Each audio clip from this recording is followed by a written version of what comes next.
Perkenalkan, saya Ray Timotius Banjarnaor dari kelas 28 Manajemen.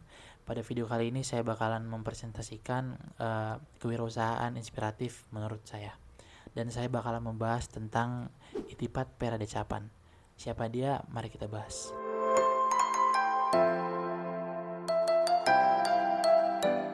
Itipat Peradecapan atau dikenal sebagai Top merupakan pemilik bisnis snack rumput laut bernama Taikenoi.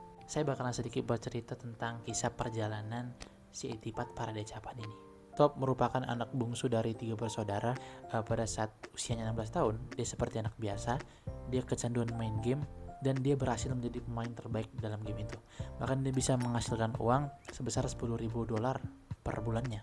Singkat cerita, pada usia 17 tahun, Top kuliah di salah satu universitas di Thailand. Secara bersamaan, bisnis keluarga dari Top itu bangkrut, bahkan memiliki utang sebesar $10 juta. Maka dari itu, Top memutuskan untuk berhenti kuliah dan membantu ekonomi keluarganya.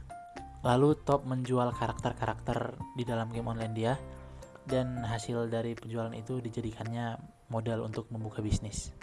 Dan ketika dia memulai bisnis itu, ternyata nggak berjalan mulus.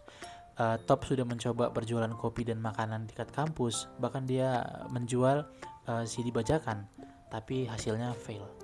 Pada saat itu Top sadar ternyata bisnis tidak semudah itu untuk dijalankan. Lalu Top mencoba berjalan-jalan ke Chinatown dan melihat orang lain suka dengan kastanye goreng gula.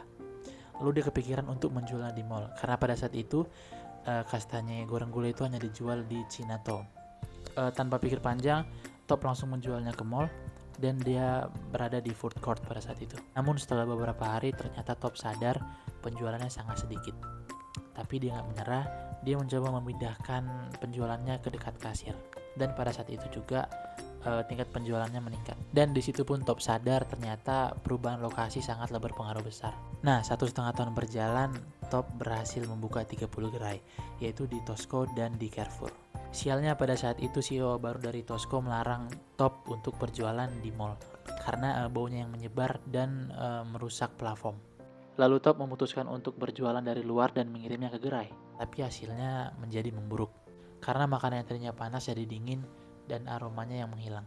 Hal itu pun membuat Top jadi harus berpikir lebih keras lagi. Pada suatu hari pacar Top membawakannya kemasan rumput laut tradisional.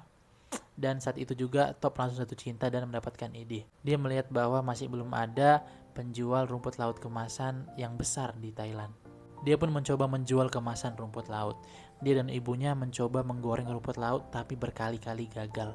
Tapi Top nggak menyerah gitu saja. Dan pada akhirnya dia pun berhasil membuat rumput goreng yang lezat. Seiring berjalannya waktu, ternyata penjualan rumput laut meningkat dan terus meningkat. Bahkan dia menyadari bahwasannya penjualan rumput laut lebih tinggi daripada penjualan goreng gula. Sekedar info, usia Top pada saat itu masih 19 tahun. Dan dia menyadari dari situ jika dia ingin menjadi pemain yang besar, dia harus memiliki jaringan distribusi yang luas. Top pun memutuskan untuk bekerja sama dengan 7-Eleven. Tapi pada saat itu 7-Eleven menolak produk Top karena kemasannya yang jelek, hanya plastik dan logo saja. Berbulan-bulan kemudian, Top pun merevisi kemasannya menjadi lebih baik lagi dan 7-Eleven pun puas. Tapi pada saat itu 7-Eleven ingin meneliti lagi gimana kualitas dari produk Top. Dan pada akhirnya Top pun lolos dan pesan pertamanya 72.000 butir dalam 45 hari. Dan dia juga harus mencapai target-target per bulannya. Pelajaran yang bisa saya dapat dari kisah ini ialah usia bukanlah penghalang, teman-teman. Jeli melihat peluang yang ada, tidak pantang menyerah. Jika saya sudah memiliki usaha, saya bakalan lebih jeli lagi untuk melihat peluang. Saya siap menerima kegagalan dan menjadi lebih baik lagi ke depannya. Mungkin itu saja dari saya. Sekian dan terima kasih.